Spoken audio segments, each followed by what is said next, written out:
ఇది ఇద్దరు పిల్లల కథ. వారికి తలపై ఛత్రం లేదు, కప్పుకోవడానికి దుప్పటి లేదు. వారి జీవితంలో ఉన్నదల్లా అవమానాలు, ఆకలి మాత్రమే. అయినా ఈ పిల్లలు నగరంలోని అతి ధనవంతుడైన వ్యక్తికి సహాయం చేశారు. కానీ అతడు ఎవరో తెలిసి షాక్ అయ్యారు. నగరంలో చలికాలపు ఉదయం. పొగమంచు ఇంకా తొలగనే లేదు. చిరిగిపోయిన పాత గోనె సంచి కింద రెండు శరీరాలు వణుకుతూ మేల్కొన్నాయి. వీళ్ళు అర్జున్ మరియు పింకీ. అర్జున్ వయసు 10 సంవత్సరాలు ఉంటుంది. కానీ భుజాలపై బాధ్యత ఏ ముసలివాడికి తీసిపోదు. అతని చిన్న చెల్లెలు పింకీకి 7 ఏళ్లు కూడా నిండలేదు. ఆమె కళ్ళల్లోని బాల్యం ఇప్పుడు ఆకలి లోతుల్లో కలిసిపోతుంది. వారికి ఇల్లు లేదు, బంధువులు లేరు. కేవలం చిరిగిన షర్టు మాత్రమే ఉంది. దాని రంధ్రాల గుండా చల్లని గాలి వారి ఛాతిని పొడుస్తోంది.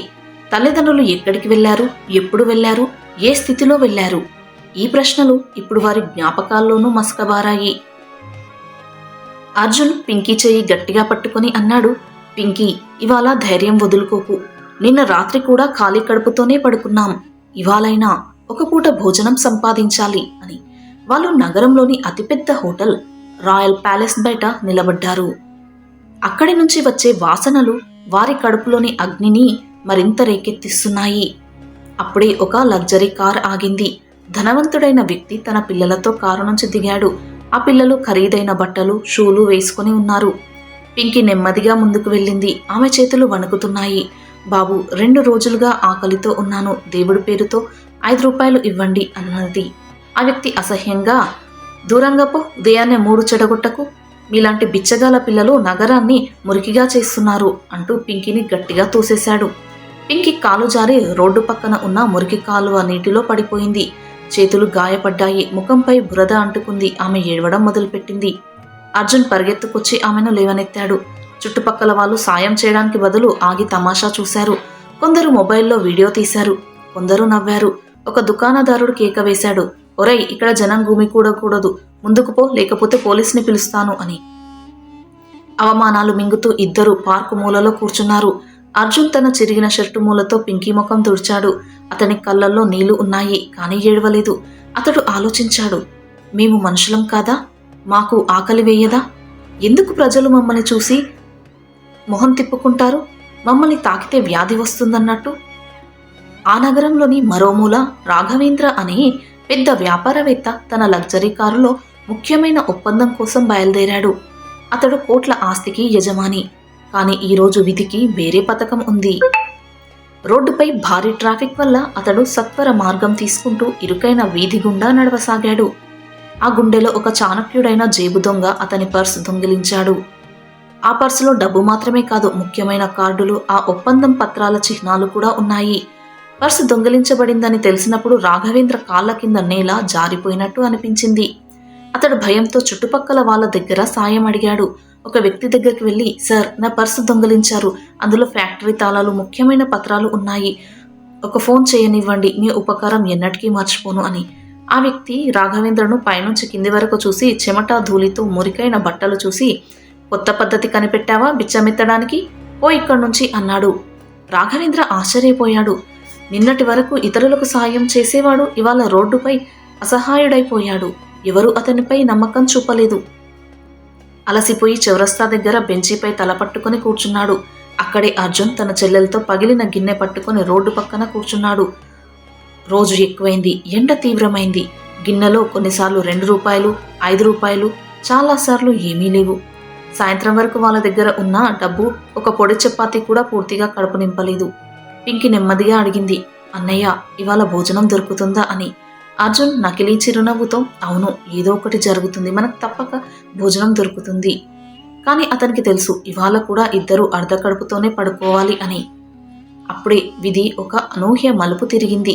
వాళ్ళు నడుస్తూ వెళ్తూ ఉండగా అర్జున్ కాల్కు ఏదో ఒకదానికి తగిలింది. కిందికి చూస్తే పాత చిరిగిన పర్స్ పడి ఉంది. అర్జున్ దాన్ని ఎత్తాడు. తెరిచి చూస్తే కళ్ళు విప్పార్చాడు. అందులో 500 రూపాయల నోట్ల కట్ట ఉంది. మొత్తం 5,000 రూపాయలు. ఆ పిల్లల జీవితంలో ఒకేసారి ఇంత డబ్బు చూడలేదు. పింకీ కళ్ళు మెరిశాయి. గాయం నొప్పి మర్చిపోయింది. అన్నయ్య, చూడు, ఇంత డబ్బు. ఇవాళ వేడివేడి సమోసాలు తిందాం. నేను పాలు తాగుతాను. నీకు దుప్పటి కూడా కొనుక్కుందాం. ఇక చలికి వనకడం ఆపేస్తాం అని. అర్జున్ చేతులు వణుకుతున్నాయి. ఒకవైపు చెల్లెలి ఆకలి, గాయాలు, మరోవైపు ఆ డబ్బు. సమాజం వాళ్లకు దెబ్బలు, తిరస్కారాలు మాత్రమే ఇచ్చింది. ఇవాళ ఆ డబ్బుతో తమ జీవితాన్ని మార్చుకోవచ్చు. కానీ వాళ్ళు ముందుకు నడుస్తూ ఉండగా రోడ్డు పక్కన ఒక వ్యక్తి ఆందోళనలో అటు ఇటు చూస్తూ కనిపించాడు. బట్టలు మంచివి, ముఖం అలసట, కళ్ళల్లో భయం. అతను ప్రతి ఒక్కరిని అడుగుతున్నాడు సహాయం చేయండి అని. కానీ ఎవరూ చేయడం లేదు. కొందరు తోసేశారు, కొందరు బిచ్చగాడిలా చూశారు. చివరికి అలసిపోయి ఫుట్పాత్ పై కూర్చున్నాడు. అతడే రాఘవేంద్ర, నగరంలో పేరుగాంచిన వ్యాపారి. కానీ ఇప్పుడు ఆ పేద పిల్లల కంటే దారుణ స్థితిలో ఉన్నాడు. తల పట్టుకుని ఏడుస్తున్నాడు. సంవత్సరాల కష్టం నాశనమవుతుందని అనిపించింది. అతనికి మొదటిసారి పేదరికం అర్థమైంది.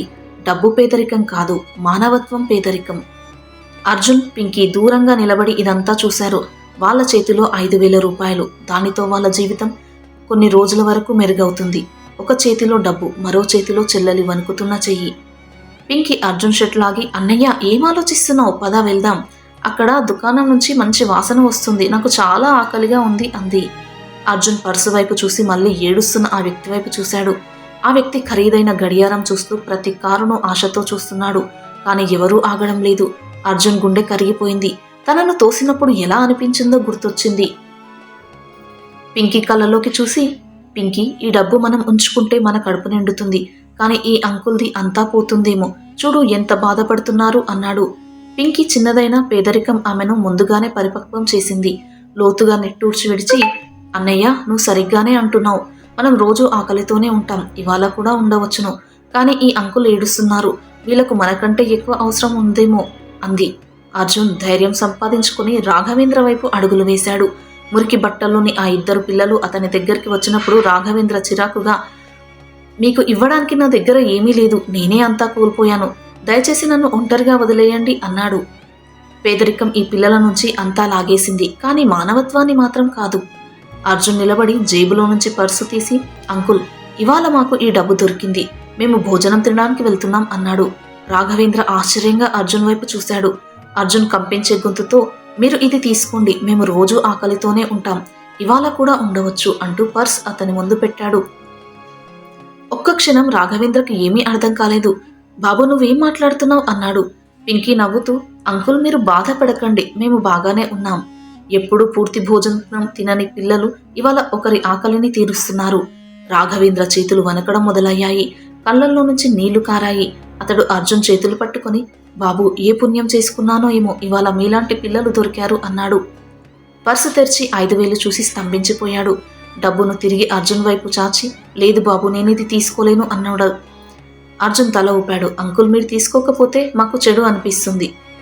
పింకీ అన్నది, మీరు బాధపడితే మాకు నిద్ర పట్టదు అంది. అది విని రాఘవేంద్ర బిగ్గరగా ఏడ్చేశాడు. 2 పిల్లల్ని గుండెలకు హత్తుకున్నాడు. నగరం మధ్యలో ఒక ధనవంతుడు 2 పేద పిల్లల ముందు అతి పేదవాడైపోయాడు. అతను ఆశ్చర్యపోయాడు. నగరంలోని పెద్ద పెద్ద వాళ్ళు తనను తిరస్కరించగా ఈ పిల్లలు సహాయం చేశారు. మీరు భోజనం చేశారా, ఉదయం నుంచి ఏమైనా తిన్నారా అడిగాడు. పింకీ, లేదంకుల్, నిన్న రాత్రి నుంచి ఏమీ తినలేదు, ఈ డబ్బుతోనే తినడానికి వెళ్తున్నాం. కానీ మిమ్మల్ని ఏడుస్తూ చూసి మీరు మాకంటే ఎక్కువ బాధలో ఉన్నారనిపించింది అంది. రాఘవేంద్ర గుండెపై బరువు పడినట్టయింది.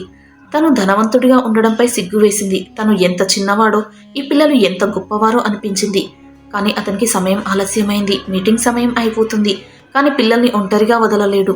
జేబులో నుంచి పెన్ తీసుకొని కాగితం ముక్కపై ఏదో రాసి అర్జున్కిచ్చాడు. బాబు, నాకు ఇప్పుడు చాలా ముఖ్యమైన పని ఉంది, కానీ మీరిద్దరూ ఇక్కడే ఉండండి, నేను తిరిగి వస్తాను, ఇది నా ప్రామిస్ అన్నాడు. అర్జున్కి ఆయన వాగ్దానం చేశాడు. కానీ రాఘవేంద్ర నిజంగా తిరిగి వస్తాడా, లేక ఇది కూడా ధనవంతుల మోసపూరిత వాగ్దానమా? రాఘవేంద్ర డబ్బు తీసుకుని ఆటో ఎక్కి వెళ్ళిపోయాడు. వెనక ఆశ మరియు ఆకలి మధ్య ఊగుతున్న 2 తమ ఆకలిని దాచుకొని అతనికి సహాయం చేశారు. అర్జున్ చేతిలో ఆ చిన్న కాగితం ముక్క ఉంది. దాన్ని అతడు చదవలేడు, ఎప్పుడు పాఠశాలకు వెళ్ళలేదు కదా. పింకీ కారు అదృశ్యమవుతూ ఉంటే చూసి అర్జున్ చేయి పట్టుకుని, అన్నయ్య, ఆ అంకుల్ నిజంగా తిరిగి వస్తారా, లేక మిగతా వాళ్ళలాగా మనల్ని మోసం చేస్తారా అంది. అర్జున్ కాగితాన్ని చిరిగిన జేబులో దాచుతూ, తెలియదు పింకీ, కానీ వాళ్ళ కళ్ళలో నిజాయితీ కనిపించింది నాకు. వాగ్దానం చేశారు కదా, మనం వేచి చూడాలి అన్నాడు. సూర్యుడు తలపైకి వచ్చేశాడు. మండుతున్న రోడ్డు నుంచి ఆవిరి పిల్లల నగ్న పాదాల్ని కాల్చేస్తుంది. 1 గంట, 2 గంటలు గడిచాయి. రాఘవేంద్ర జాడలేదు. ఆకలి ఇక సహనం దాటిపోయింది. పింకీ ముఖం పాలిపోయింది. మైకం వస్తోంది. రోడ్డు పక్కన చెట్టు నీడలో కూర్చుంది. పక్కనే ఉన్న హోటల్ నుంచి తాజా చపాతీలు, కూర వాసన వచ్చింది. అర్జున్ ధైర్యం తెచ్చుకొని హోటల్ దగ్గరికి వెళ్ళాడు. సార్, నా చెల్లెలు చాలా ఆకలితో ఉంది. ఒక సద్ది చపాతీ అయినా దొరుకుతుందా అన్నాడు. ఆ అంకుల్ వచ్చి నా డబ్బు తిరిగి ఇస్తారు, అప్పుడు నేను నీకు డబ్బు ఇస్తాను అని. అప్పుడు హోటల్ వాడు కోపంగా ఒక కర్ర ఎత్తి, పోరా ఇక్కడి నుంచి, ఉదయం నుంచి మూడో బిచ్చగాడివి. ఆ అంకుల్ ఎవరో నీకు డబ్బు ఇస్తారా? నీ రూపం చూసావా? ఎవరో వచ్చి నీకు డబ్బు ఇస్తారట, అది నువ్వు నాకు తెచ్చిస్తా ఉంటా, వెళ్ళి ఇక్కడి నుంచి అన్నాడు. అర్జున్ తిరిగి పింకీ దగ్గరికి వచ్చి కూర్చున్నాడు. కళ్ళల్లో అసహాయత, నీళ్లు. తప్పు చేశానా? ఆ 5,000తో పింకీకి వైద్యం చేయించవచ్చు, పూర్తి భోజనం పెట్టవచ్చు, బ్లాంకెట్స్ కొనవచ్చు, చెల్లికి చలి పెట్టకుండా. ఒక అపరిచితుడిపై నమ్మకం పెట్టి చెల్లెలి ప్రాణాన్ని ప్రమాదంలో పెట్టానా అని బాధపడుతున్నాడు. సాయంత్రం అవుతోంది. ఆకాశంలో ఎరుపు వ్యాపించింది. కానీ ఈ పిల్లల జీవితంలో చీకటి నిండుతోంది. పింకీ బలం సన్నగిల్లింది. ఏడుస్తూ, అన్నయ్య, నాకు చాలా భయంగా ఉంది, ఆకలి కాదు, ఇప్పుడు నిద్ర వస్తోంది అంది. అర్జున్ ఆమెను ఒడిలో పరుండబెట్టాడు. రోడ్డు వైపు ఎప్పుడు చూస్తూ ఆ పెద్ద కారు మళ్ళీ కనిపిస్తుందేమో అని అటే చూస్తున్నాడు. ప్రతి కారు హెడ్ లైట్ ఆశను రేకెత్తిస్తుంది, కానీ దగ్గరికి వచ్చి ముందుకు వెళ్ళిపోతుంది. అకస్మాత్తుగా పోలీస్ వాహనం ఆగింది. ఒక హవల్దార్ దిగి అర్జున్ దగ్గరికి వచ్చాడు. ఏరా బుడ్డోడా, ఇక్కడ ఏం చేస్తున్నావు? జేబులో ఏం దాచావు? బయట పెట్టు అన్నాడు. అర్జున్ భయంతో వణుకుతూ ఆ కాగితం ముక్క బయట పెట్టాడు. హవల్దార్ దాన్ని లాగేసుకుని టార్చ్ లైట్లో చదివాడు. చదివిన వెంటనే అతని ముఖభావాలు మారాయి. ఈ కాగితం నీకు ఎవరిచ్చారు అని అడిగాడు. అర్జున్ భయంతో మాట్లాడలేకపోయాడు. బహుశా ఆ కాగితం ఏదో ఇబ్బంది అనుకున్నాడు. కానీ ఆ కాగితంపై ఏముంది? పోలీసు వాడి ప్రవర్తనని మార్చేసింది కదా. రాఘవేంద్ర పిల్లల్ని ఇరికించే ఉద్దేశమా, లేక వాళ్ళ భాగ్యం తెరుచుకునే సంకేతమా? హవల్దార్ మళ్ళీ కాగితం జాగ్రత్తగా చదివాడు. అందులో ఇలా ఉంది: ఈ పిల్లలు నాకు దైవంతో సమానం, వీరిని గౌరవంగా నా కార్యాలయానికి తీసుకురండి అని. కింద రాఘవేంద్ర వ్యక్తిగత ఫోన్ నెంబర్, సంతకం. కొద్దిసేపటి క్రితం అరిచే హవల్దార్ ఇప్పుడు టోపీ సర్చ్ చేసుకుంటూ, బాబు, మీరిద్దరు ఇక్కడే ఉన్నారా? రాఘవేంద్ర సార్ మొత్తం నగరం పోలీసుల్ని మీకోసం వెతికేలా చేశారు, రండి, వాహనంలో కూర్చోండి అని. అర్జున్, పింకీ భయపడుతూనే ఉన్నారు. కానీ హవల్దార్ చాలా ప్రేమగా వాహనంలో ఎక్కించాడు. కొద్దిసేపట్లో నగరంలోని అతిపెద్ద భవనం రాఘవేంద్ర గ్రూప్ ఆఫ్ ఇండస్ట్రీస్ ముందు ఆగింది. చిరిగిన బట్టల్లోని ఆ అమాయకమైన పిల్లలు కార్యాలయంలో అడుగుపెట్టగానే అక్కడి సూటు బూటు అధికారులు ఆశ్చర్యంగా చూశారు. నిన్నటి వరకు ఎవరైనా తోసేస్తే పడిపోయే పిల్లల కోసం ఇవాళ ప్రధాన ద్వారం తెరుచుకుంది. అప్పుడే రాఘవేంద్ర పరిగెత్తుకొచ్చాడు. కళ్ళల్లో తడి, ఖరీదైన షేర్వాణి. పట్టించుకోకుండా ఇద్దరిని గుండెలకు హత్తుకున్నాడు. క్షమించండి పిల్లలు, మీటింగ్లో ఆటంకాలు వచ్చి ఆలస్యమైంది, మీరు వెళ్ళిపోయారేమో అని అనుకున్నాను అని తన సిబ్బందికి నగరంలోని ఉత్తమ భోజనం తెప్పించమని ఆదేశించాడు. అర్జున్, పింకీ మొదటిసారి టేబుల్పై కూర్చొని ఇంత భోజనం చూశారు. కానీ అర్జున్ మొదటి ముద్ద ఎత్తే ముందు రాఘవేంద్ర వైపు చూసి, అంకుల్, మీరేనా నిన్న రోడ్పై ఏడుస్తున్నవారు అని అడిగాడు. రాఘవేంద్ర నవ్వుతూ, అవును బాబు, నేనే. ధనం కోసం కాదు, మానవత్వం కోసం ఏడ్చాను. నువ్వు నాకది నేర్పావు. ధనవంతుడు అంటే డబ్బు ఉన్నవాడు కాదు, గుండె పెద్దదైనవాడు అన్నాడు. అందరి ముందు ప్రకటించాడు. ఇవాళ నుంచి ఈ పిల్లల్ని ఎవరూ ఎగతాళి చేయరు.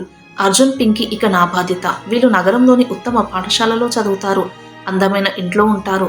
ఆ దుకాణదారుడు వీళ్ళను తోసేసినవాడు, అతనికి బుద్ధి చెప్పాను అని. పింకీ కళ్ళల్లో ఇక ఏడుపు కాదు, మెరుపు. రాఘవేంద్ర చెయ్యి పట్టుకుని, అంకుల్, ఇక మాకు ఆకలితో ఏడవాల్సి రాదు కదా అంది. రాఘవేంద్ర ఆమె చిన్న చేతిని ముద్దాడుతూ, ఎన్నటికీ రాదు బంగారం, ఇక మీ చదువు సంతోషాల బాధ్యత నాది అన్నాడు. ఆ రాత్రి అర్జున్ పింకీకి కొత్త ఉదయాన్ని తెచ్చిపెట్టింది. సమాజం వాళ్ళను చెత్తగా భావించింది, కానీ వాళ్ళ నిజాయితీ వాళ్లకు ధనవంతులు కూడా పొందలేని స్థానం ఇచ్చింది.